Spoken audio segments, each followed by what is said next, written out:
Hello, bonjour, namaste, ni hao, and ohio, everybody. What is going on? It is Galeriot here. Welcome back to the YouTube channel once again for another Danmachi video. And today, well, technically, it's not just a Danmachi video. Today's video will be applicable to any gacha game you want to play. Of course, today we're going to be going over ways you can download games that are not available in your region. Say, for example, you want to play the NA version of Danmachi Memoria Freese, but you live in Africa, for example. I'm going to be showing you guys how you can do that.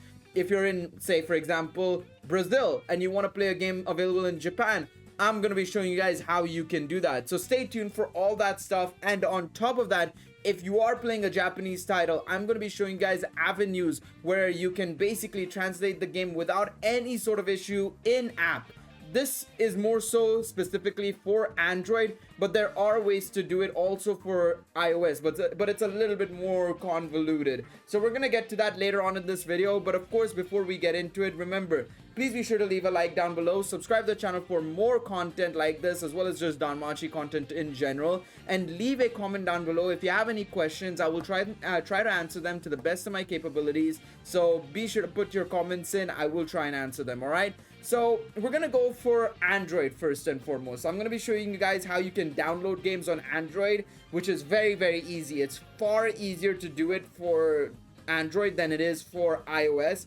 And I'm going to be also showing you guys how you can live translate in Android as well. Now, a couple of days ago, I downloaded Cross Historia, right? And of course, it's a Japanese only title. It's available only in Japan. It's only available in Japanese. So, of course, if I want to play the game, it's a little bit tricky for me to A, get the game, and B, be able to understand what I'm doing with the game. Now, getting the game is actually the easier part, in all honesty. So, if you want to download any sort of Japanese title or any game that is region locked, the first place you should go to, in my personal opinion, is QooApp. Now, QooApp, for those of you who don't know, is a third-party app store. If you search it up, it's QooApp.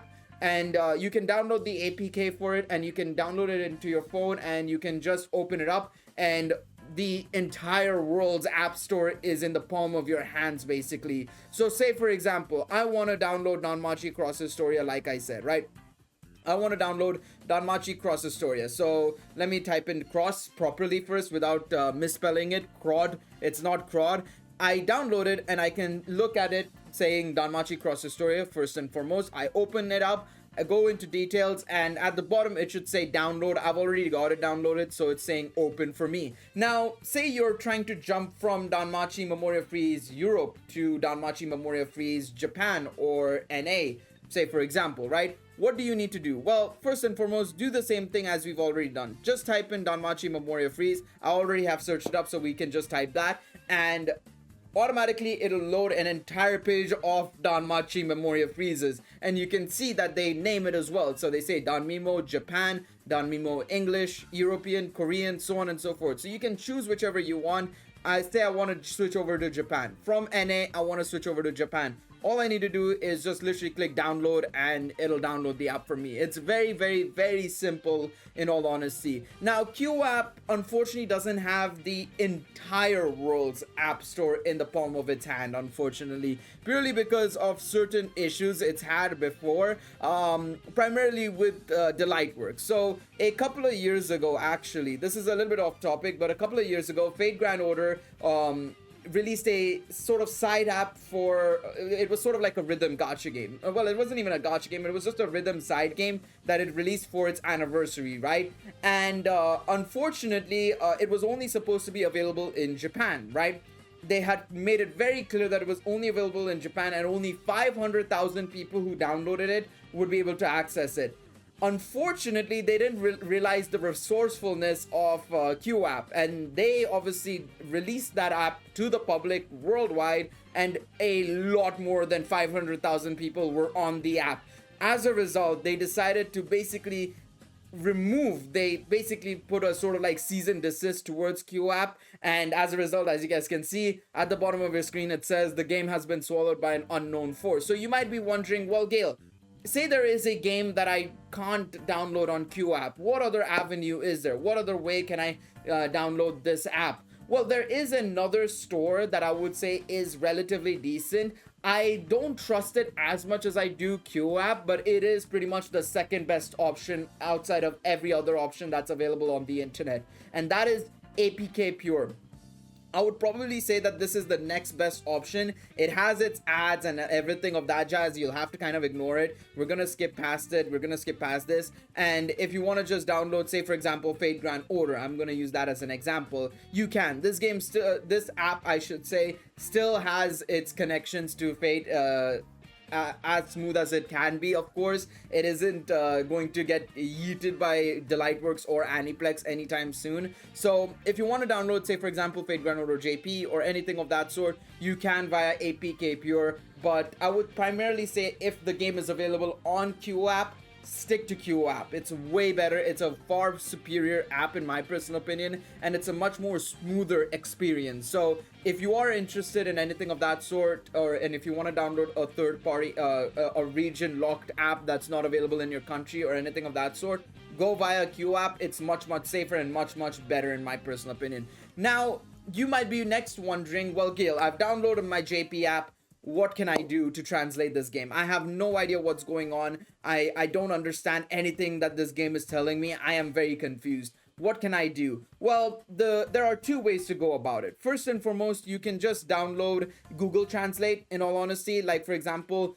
say I want to, I can take a screenshot of this, right? Let's say I take a screenshot of this. I can go to Google Translate all the way here, and I can immediately just go to my camera basically and show you guys, do this, boom. As you guys can see, I can just translate it like this. It'll automatically translate it for me, and you can use Google Translate. This is the same technique you'll probably use on iOS, because I'm not sure if there is the other method I'm gonna talk about in just a moment, but this is a way you can do it. It's of course a little bit of effort where you'll have to screenshot it and then put it into the game and translate it, but in the long term, once you get used to the game, you'll kind of know what exactly is going on, so you'll stop using it in general, that is to say, right? But say for example you can't get used to it, right, and you still need to figure out how you can navigate the game without leaving the game and stuff like that, right? Well, there is a way to do it. Let's go over to the Play Store, and there is this app called Tap to Translate Screen. I've already got it. I've installed it. Let's open it up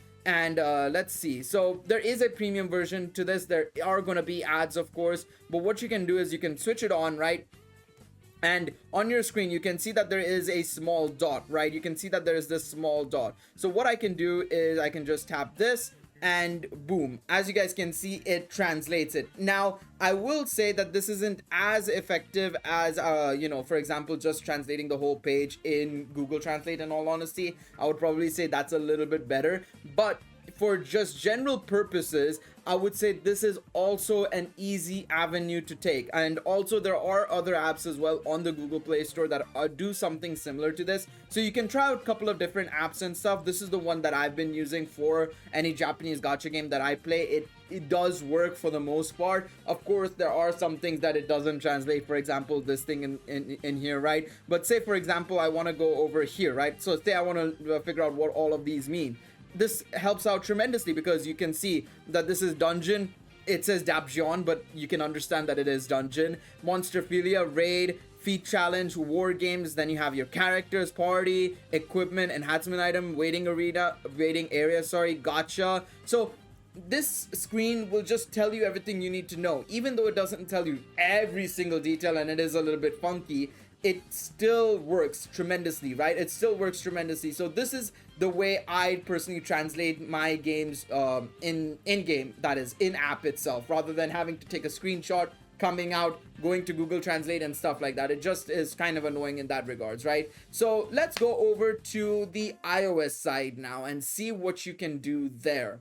Now, to download Japanese apps on iPhone or iPad, or even region-locked apps on iPhone or iPad, are a lot more trickier than Android devices. iOS in general is a lot more secure, so you don't have your apps like QooApp, you don't have APK Pure, you don't have TapTap, you don't have any of these third-party applications whatsoever. And on Android, it's a lot more open, and by open I mean a lot more people can work with the files, they can get into the root system. It's an open source software at the end of the day, right? Whereas iOS softwares are a lot more secure. They're a lot lot more tighter. They're a lot more locked off effectively. So unfortunately, there is no easy way to download Japanese apps on iPhone or iPad. Now we're on a WikiHow page because this is the easiest one to show you guys. And of course, if you want to go there, I'm going to be leaving a link to this page down below in the comments section. But effectively, you'll have to do one of two things. One is changing your Apple ID's location. So that means you will no longer be able to access any applications within your country, which is probably not the recommended decision, to be quite honest, because on top of that, you will have to also deal with your cards and stuff like that, which can become a little bit annoying, right? So you can obviously do this. You can obviously change your country and region. This is an option. As you guys can see, I'm scrolling through it. And this is how you'll have to handle it, because you'll also have to go through a payment address and whatnot. So that's something you'll have to consider. Now, of course, you can put in a sort of random Japanese mailing address. It can be any address. It has to exist. But as long as it exists, it's fine. It can be fake for all that, for all you care. As in, like, you don't live there. You don't know anybody who lives there, but it can be somebody's address, right? You can do that.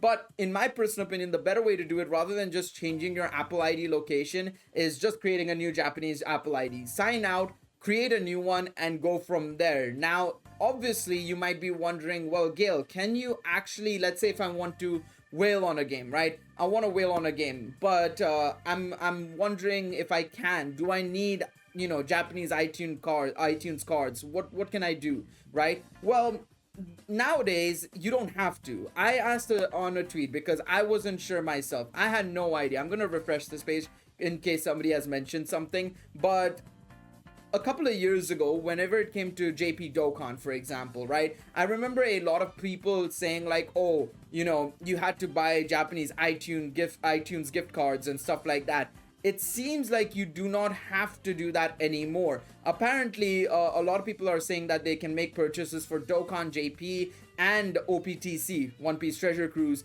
on iOS without having to use gift cards whatsoever. So you are fine on that front. Some games still won't allow you to download or buy stones or currencies in their app store. JPF Go is an example here. You can download JPF Go. It's just that they can't allow you to purchase in game itself. So that's something you'll have to consider, is to look and see whether or not your application that you're downloading on iOS allows you to make purchases. On Android, you can make purchases no matter what. It's very, very easy. As long as you have a PayPal or something along those lines, you will be fine. It'll allow you to buy whatever you want. It doesn't block you off as long as you've downloaded the app itself. So I would say don't worry on that front. It's just that, yeah, if you're downloading, say for example, JPF Go, it won't allow you to buy those stones or Saint Quartzes in game itself when it comes to iOS. So that's something to consider. Now, when it comes to translations for Japanese games, basically on iOS, right? Now, I'm not too sure about this. I've tried looking into it. I couldn't find anything necessarily that was accurate, to be quite honest. So what I'm gonna say is the best way possible for you guys playing on iOS, I think the best option is probably gonna be Google Translate, taking a screenshot and putting into Google Translate, right? Like I showed you guys for Android. However, if there are any methods that you guys know about, like an in-app translation or something for iOS, let me know in the comment section down below.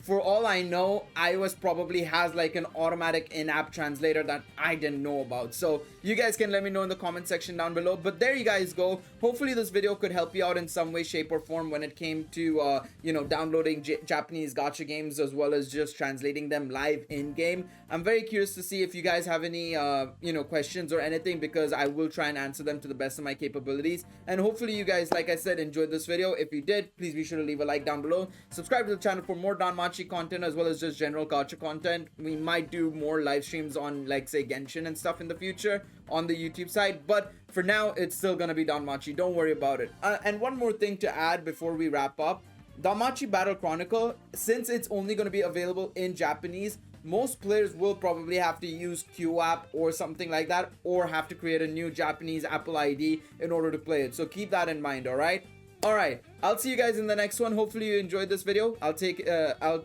probably see you guys in tomorrow's video. Take it easy, everybody. Bye bye.